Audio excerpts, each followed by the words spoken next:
Para po ito sa mga IPs, kapatid nating IPs.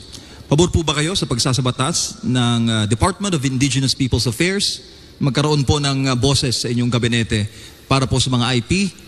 18 million population po sila, owner of 48% of total land air in the Philippines. And what will be your legacy sa mga kapatid nating IPs? Siguro ang pinakauna nating gawin para mabigyan naman ng hustisya ang ating mga unang Pilipino, ang ating mga IPs, ay kailangan maging maliwanag na maliwanag kung ano ba saan ang kanilang tinatawag na ancestral domain.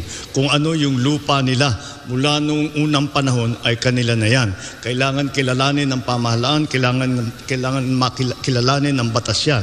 Ngayon, pag may papasok na halimbawa nagiging problema ito sa mga minahan at sinasabi basta't pinapaalis na lang yung IP at kung ang pinakamalaking maibibigay sa kanila ay magtrabaho doon sa mina, dapat palitan natin yung sistema niyan at kilalanin nga natin silang may-ari ng lupa na yan.